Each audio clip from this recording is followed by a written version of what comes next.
რატომ აქვს ნარუტოს ყვითელი თმები? საქართველოში ადამიანების უმეტესობას, როცა ესმის სიტყვა ნარუტო, თავში ექმნებათ ყვითელი ფერის ასოციაცია. ცოტათი თუ ჩაუღრმავდებიან ეს ასოციაცია გარდაიქმნება ყვითელთმიან ადამიანად, ბოლოს კი ანიმე ბიჭუნად. მაგრამ რატომ აქვს ნარუტოს ყვითელი თმები? მოდი ჯერ გავარკვიოთ თუ რა არის ბუნებრივად ყვითელი. მაგალითად მზე, ძველი ავტობუსები, ყვითელი ბურთი და რა თქმა უნდა მანდარინი. ამ სიას რომ გადავხედოთ, მივხვდებით რომ ერთ-ერთი ისეთი ობიექტი შემოგვეპარა, რომლის გავრცობაც შეგვიძლია. დიახ, ეს სწორედ მექანიკური პორტოხალია. ამ კინოფილმში გვხვდება მრავალი სადისტობა. მოდი ერთად დაუფიქრდეთ ახლა. ნუ თუ ნარუტოს ჯუცუები სწორედ ამისკენ არ არის მიმართული. მათ შორის ერთ-ერთი გულის მტკენელი და სულში ჩამწვდომი ჯუცუ მინდა გავიხსენ. ბოდიში უბრალოდ ამის გახსენება გულს მიჩუყებს. მაგალითად ოიროკენო ჯუცუ. ოიროკენო ჯუცუ?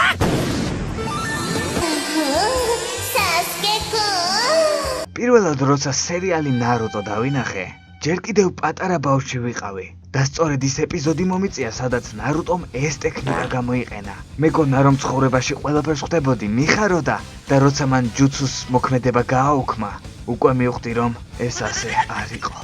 არასდროს ენდო ქალს. დამიწერეთ გულები კომენტარებში თანაგზნობის გამოსახატავად. მადლობა წინასწარ.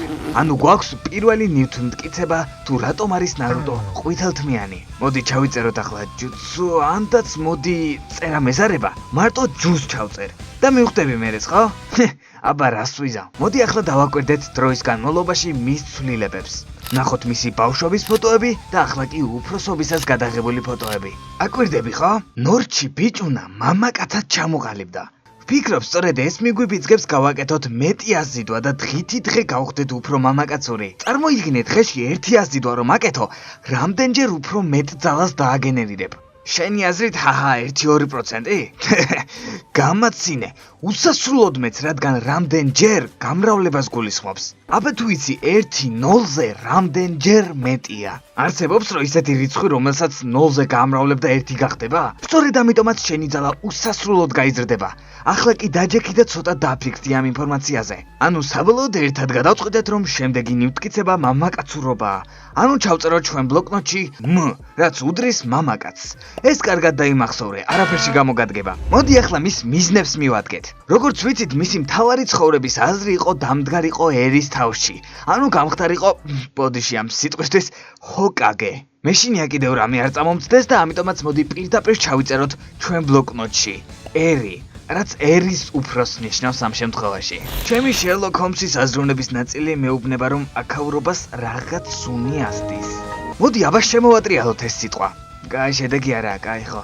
მაგრამ მოდი აბა 100-ო ჩავამატოთ. უცებ აი აქ. აი სად დაიძაბა თურმე სიტუაცია. დიახ, სწორედ აქ და სწორედ ამ მომენტში. ალბათ უკვე ყველა მივხვდით თუ ვინ არის სინამდვილეში საქმეში ჩარეული. ეს ჯუმბერტ ყაბლაძეა.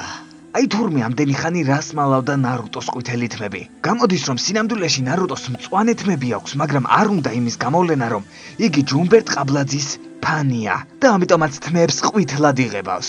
შენ უკვე იცი ჭეშმარიტება. ახლა კი ამ მწარე სიმართლით მოგიწევს ცხოვრების გაგრძელება. შენთან იყო სკაუტ გიო. გაიხიმე და შეეცადე კარგ ხასიათზე იყო, რომ კარგი საქმეები აკეთო. ნახვამდის.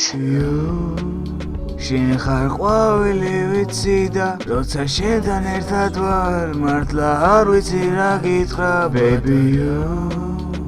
შენ ხარ ისე ჩემ თავში, როცა ვარვე ჩემ თავთან, ვფიქრობ რა მინდა გითხრო, baby you. ყველაფერი რასაც შვები, ვაკეთებ მხოლოდ შენთვის, ყველაფერს და თან ყოველთვის, baby you.